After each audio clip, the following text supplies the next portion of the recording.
Hello and welcome to Critic Interviews, my interview show where I invite MLP analysts, reviewers and other such titles and I ask them questions and they answer them. On the show this time is the Looney Turtle with the amazing voice. Say hello. Hello, how are you? Hi. I can also be a turtle, but I'll be Eric. Everyone loves the turtle. Yes, turtle, and he's so loony. Oh, I always enjoy that voice. Yeah, it's always fun to mess around with. Yesterday, me and dewiantArt recorded this fan fiction reading where we changed off voices every so often. We were reading Cupcakes, and Looney got a little bit. dewiantArt told me, just do Looney's voice, and I was like, oh, okay. And it was like one of the most gruesome scenes, and it was just not fitting for Looney to say it, but he was upbeat, and he's just like, and she sliced and diced him, and it was fun. So, yeah. Keeping character, but it's not a fitting scene for him. Right, on to the questions. First question, how did you become a brony? How did you start getting into the fandom? Well, it's a pretty boring story if I'm gonna be honest here. After season one, my brother had apparently been watching the show for a while, and he finally came out and told me, and I found out that he had watched the shows. And since that summer, I had been watching marathoning a lot of other shows like Doctor Who or Avatar and such. I another show I can watch. So I marathoned the entire first season and just kept watching the show from then on. That's pretty much it. That's how I got into ponies. Hello? Yes. Oh. You're making sure you didn't disappear. Still waiting to tell the story of how I got into the fandom, but again, that's for Well, another day in the couldn't future. I ask you on your interview show? No, Oh, okay. doesn't work that way, sadly. Oh, okay. It's all about the guests. Ah, okay. Alright, next question. What is your favourite episode of the show and why? I haven't really taken time to pick a favorite because, like, I am not. I don't have favorites. I guess Pinky Pride because it was a musical and it was a Pinky episode. That'd pretty much be all my reasoning. Huh. A lot of the episodes have their strengths and weaknesses, and I haven't taken time to rewatch them all and pick a favorite. Right. That was a different answer than I Yeah. was expecting. Alright, that's good. Yeah. Is there anything you would want to see in season 5 in terms of stories and anything? I would like less slice of life, more adventure, and I would really like to see the show mix it up from what they've been doing lately. Well, they've been doing since the beginning. Each episode starts out, everything's normal, and then a problem arises, and by the end, the problem's gone. Everything in Ponyville has reset, and so it doesn't really continue from episode to episode because every episode can stand alone. I'd like to see some semblance of like a good full season plot arc. Like the castle is their home base, but they've been going around Equestria for different reasons. Like it's hard to explain, I guess. I'd like to see an adventure arc that has a fulfilling end to it by the end of the season. Hmm. That's, yeah. I'll go with that.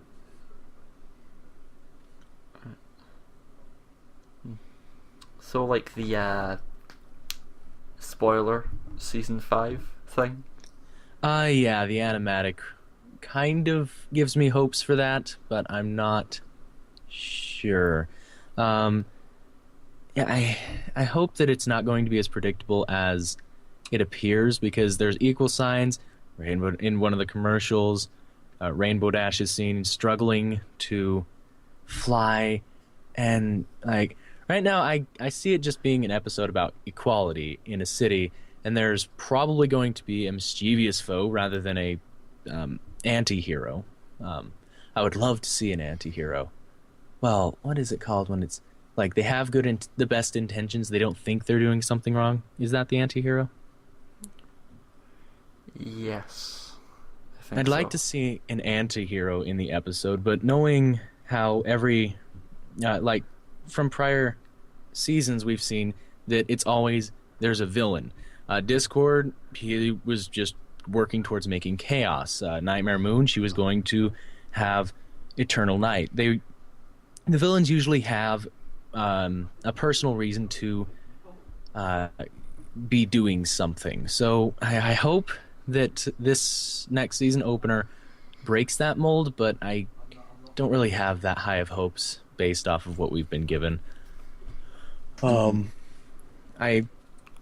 I would really like to see that equality is maybe just a thing that started to happen, and this person kept it going with the best intentions and is one of the equal ponies, not just the one in charge of the equal ponies. That would be interesting. Do you have a favourite pony, and why? It doesn't have to just be contained to the main 6. I think through all the characters that we've seen, in my mind.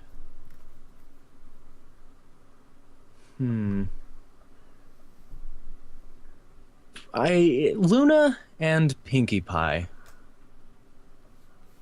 They're like interesting characters for me.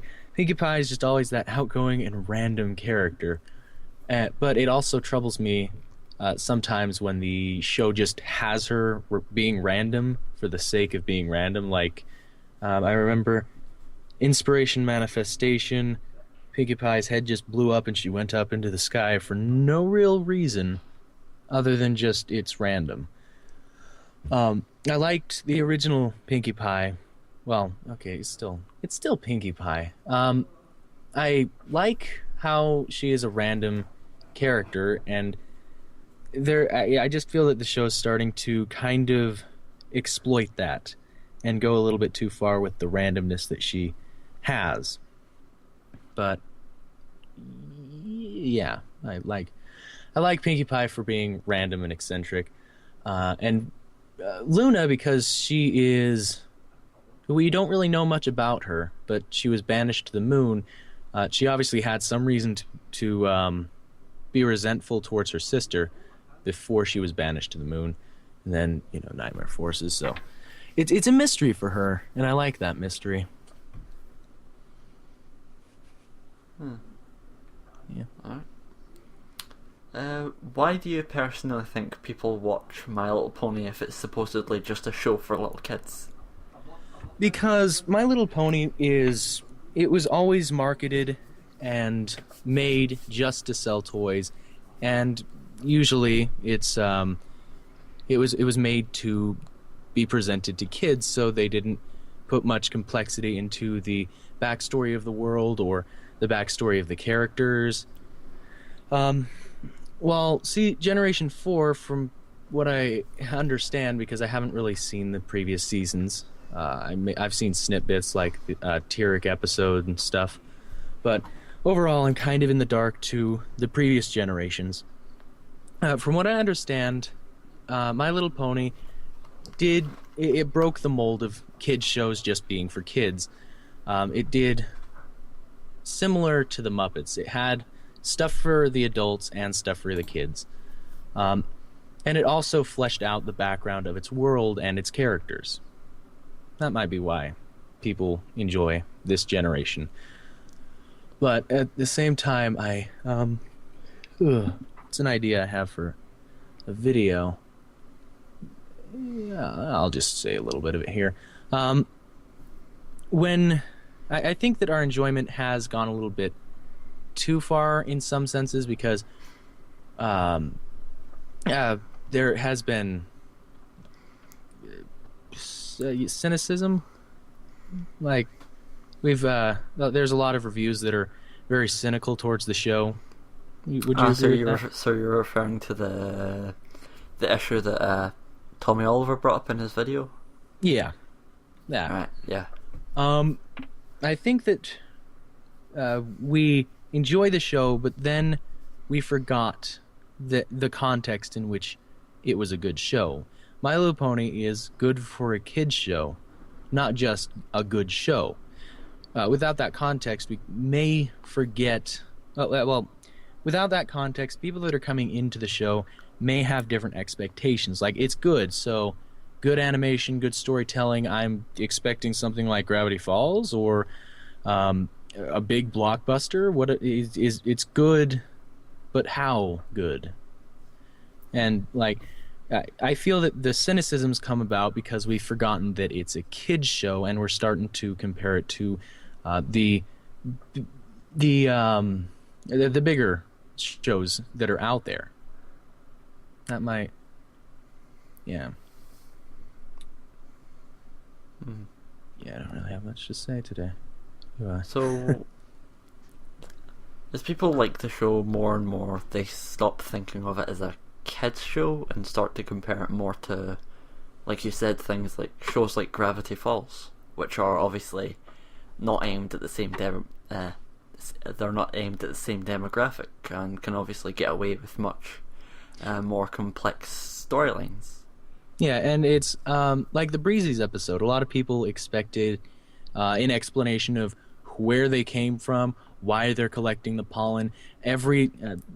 That one was more brought on because of Canned Cream's recent video, but the episodes are 20 minutes, and they don't really have enough time to give us exposition dumps about what the Breezies are or where they've come from and stuff like that, without catering to the adult audience when it's a kid's show, and they don't really need to go into great detail and great lengths about the backstory, and they haven't really made it a point to do that in a lot of the episodes, except for, the season opener, and that was a big exposition dump scene.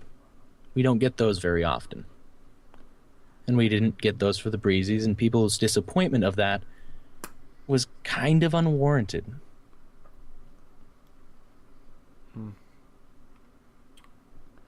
I definitely see where you're coming from on that. Mm-hmm.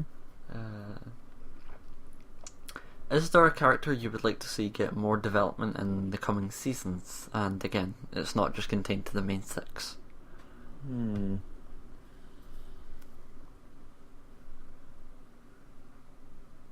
Spike's the first one that comes to mind, but at the same time, he's gotten a fair amount of development as is, but, we need to break past that he's learning the same lesson over and over again. He's had self-doubt, he's had self-realization and different moments in the show that we could be talking about in his character, but instead, after Equestria Games, people were just talking about how bad of a character he is. Why this episode? This is friggin' Spike, the sidekick. I feel like that the show could expand upon him and let him be seen in a better light, because right now the fandom doesn't seem to like him. From at least everything that I've seen, a lot of the people just don't like him as a character, and more development might help.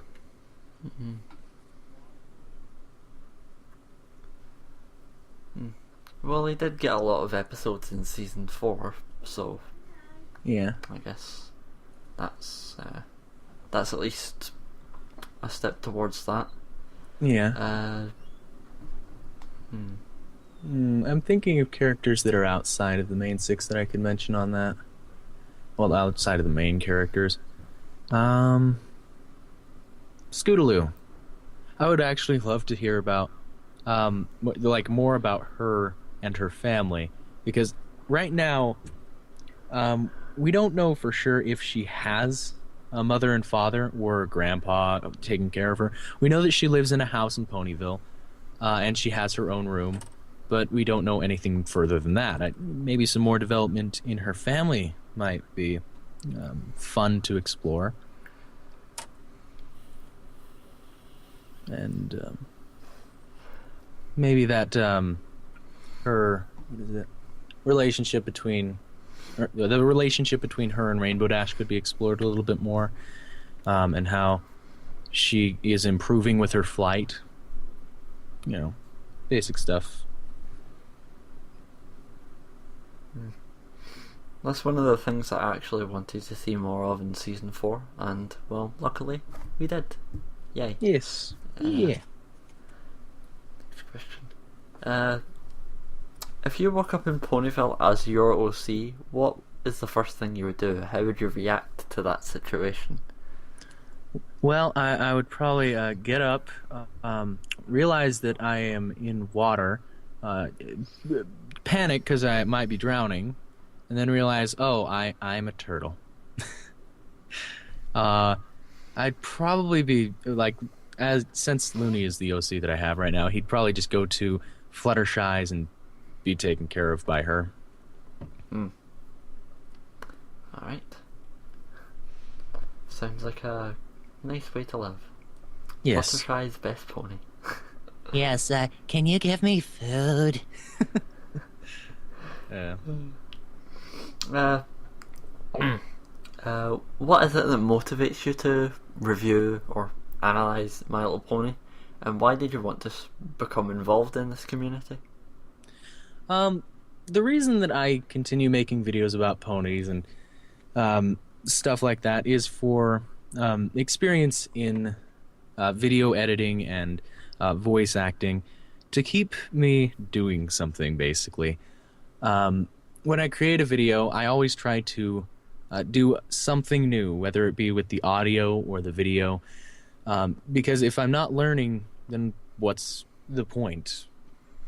And also, if you stop doing something, like if you've played an instrument for 50 years and then you quit for like 20, you're gonna be a bit rusty when you come back, and you're gonna forget some of the stuff that you had previously done. So I also continue editing videos and putting them out in order to keep myself what is the word? Busy? Not busy, like Occupied? warmed up. Ah. So like if I want to make another video, I don't have to relearn anything. Well, I don't have to relearn too much. And what was the second part of the question? Why did you want to become more involved in the community? Oh, the community. Well, when I first started making videos about ponies, I believe the first few were episodes of Bro Talk, a series that I have since just discontinued because my friend Jeremy didn't want to do it anymore.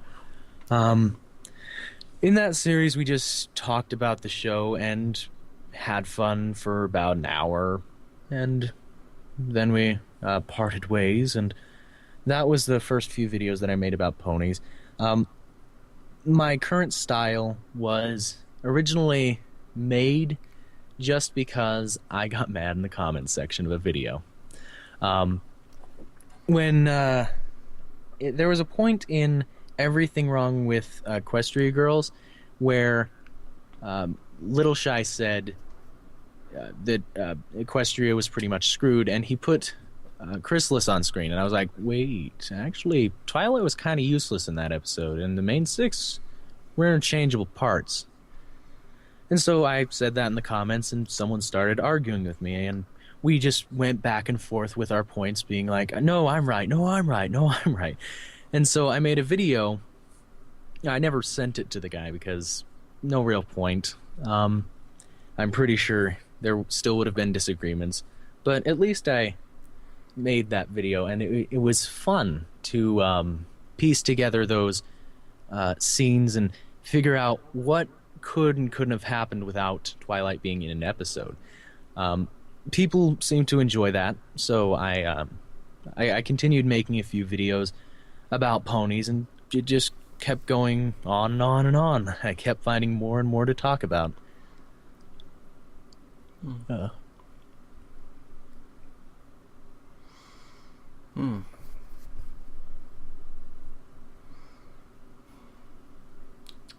Well, last question.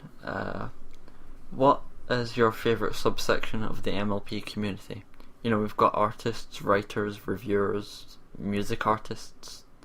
It's gotta be analysis, because that's the one that I am literally the most connected to.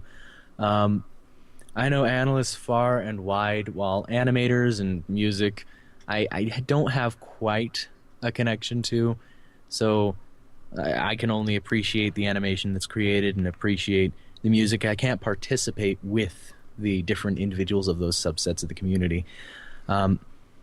Analysts, I host the Rift Cafe, so like a lot of people in that group know me, and I enjoy going into calls every so often and just participating in the conversation. With the other subsections, I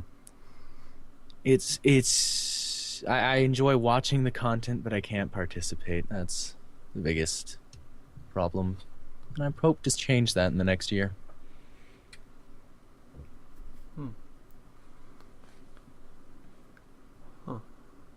Yeah. Actually, I just thought of another question that I might start using.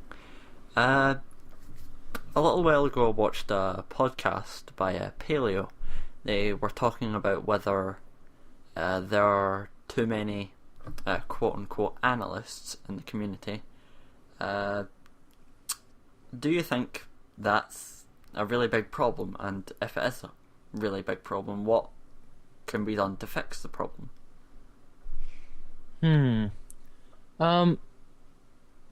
With a large saturation of people trying to be analysts, it's harder to get noticed and rise up to the ranks of Silver Quill, Anthony C, or Digi and Tommy. But I don't really see that as a problem. With a lot of people talking about the show, there's a lot of ideas that are springing up and going around. And there's also a lot of people just having fun learning about video editing and production and growing a little bit of an appreciation for that type of thing. Especially the analysts that put some animation in their videos. I believe there are a fair amount that are drawing their stuff and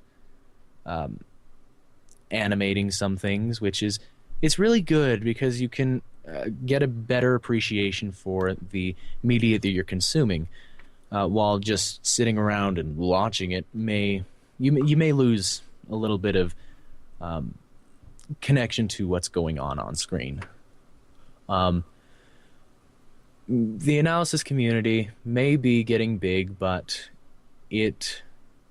there's these small ones that'll probably stay small for a while, and that's not really too discouraging because their conversations may be heard elsewhere, and if you start a conversation, the conversation will hopefully ripple through the community, and it'll be good in the long run for everyone. Because if we had less people, then it would be quieter and quieter, and there'd be less reason for the higher ups to be making videos, because there's nothing really to talk about or that anyone wants to talk about.